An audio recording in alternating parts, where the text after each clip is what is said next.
イタリア共和国北西部、アルプスの麓にあるコムーネ、サルッツォ。ここにはかつて、同地の名を有する小国、サルッツォ公国が存在していた。史実では中世半ばの1142年、初代サルッツォ公マンフレード一世によって成立。その後約400年間、デルバスト家の統治によって存続したが、隣国フランスと、後にイタリアの中核となるサボイア家による干渉、そして家督争いの内乱の果て、16世紀中頃に歴史から姿を消すことになる。これはそんな他の国の、あり得たかもしれない畏怖の歴史の物語である。サルッツォ公国史第1話、ハモーン。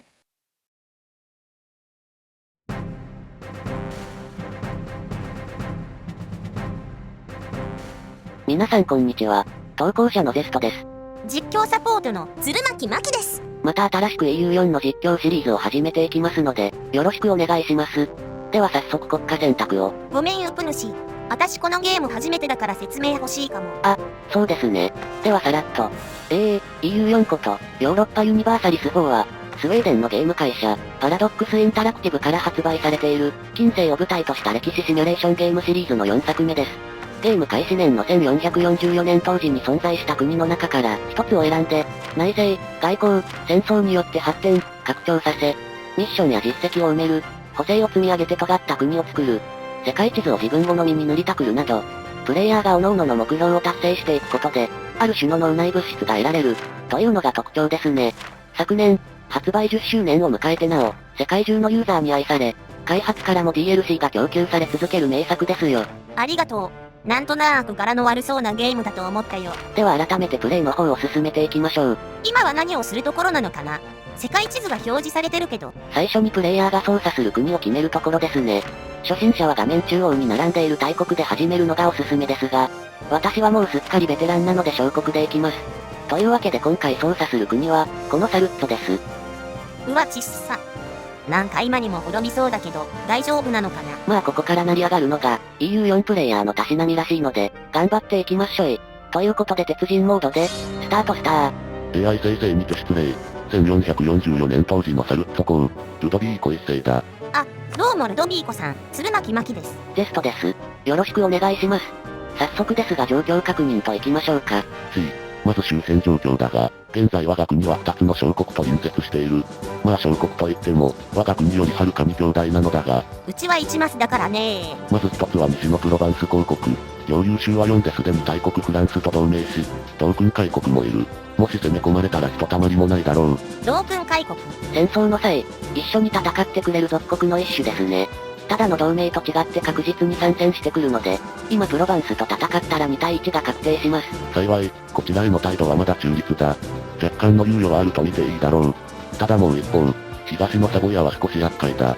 領有州が7と大上に属国が2つ。さらにプロヴァンスと違って、我が国へ攻め込む気満々だ。うわぁ、聞かなかった方が良かったかな。攻め込まれる前に、安全保障を確立しないとですね。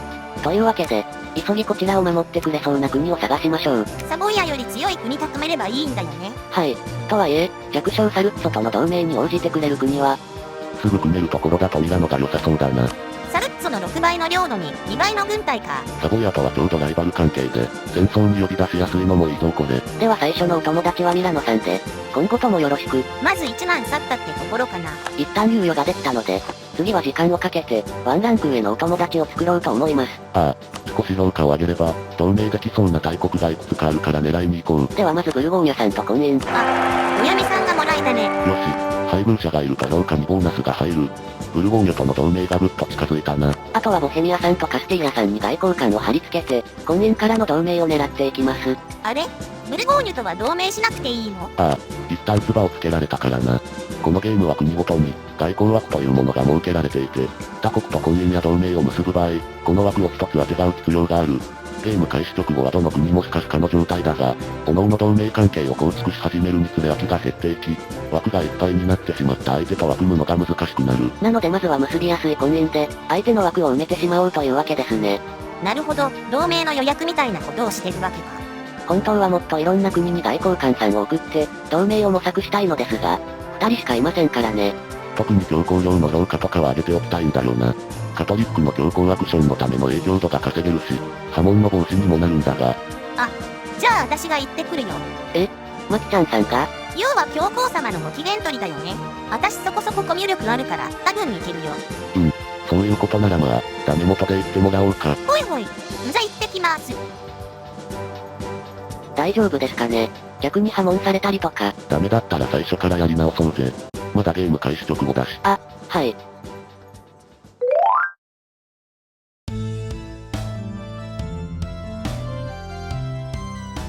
強行芸か。サルッツォ公国から使者が来ております。サルッツォ。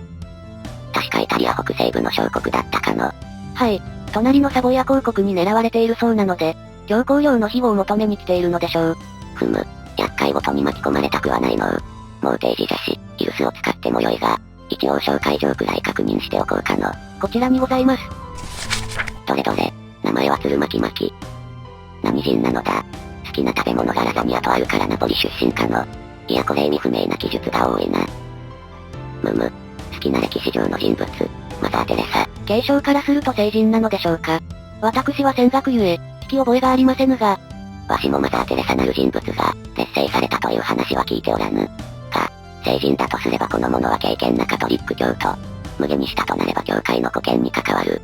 話だけでも聞くとしようかのう。ではお通しします。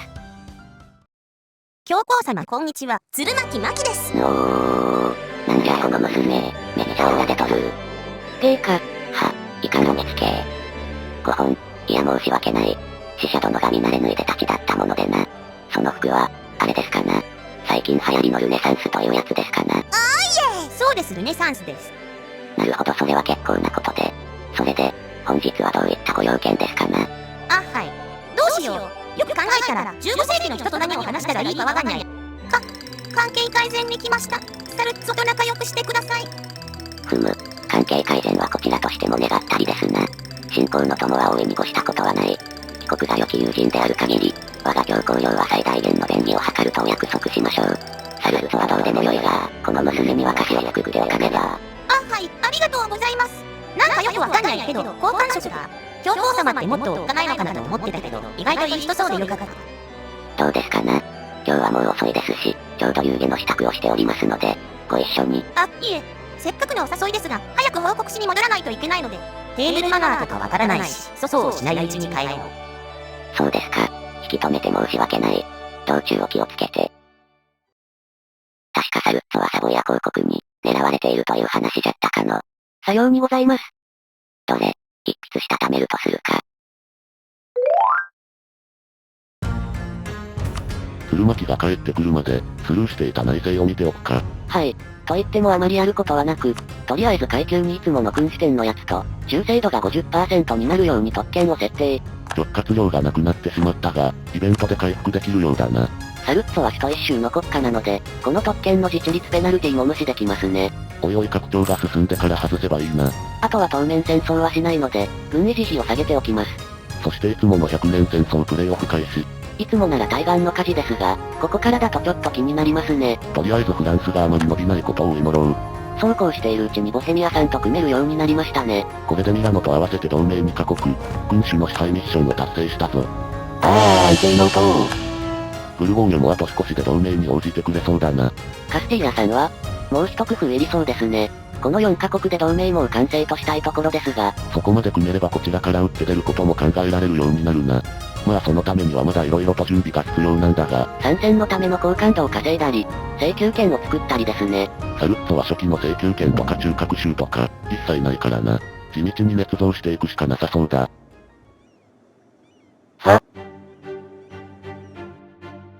領土がねえ、金がねえ、凱旋自由もねえ、内々尽くしのサルッツォに飛び込んできたサボや波紋という千載一遇のチャンス。同盟構築もそこそこに電撃的開戦を決断したルドビーコ一世とゼスト参謀であったが、激闘の末に得た戦果は何とも微妙なものであった。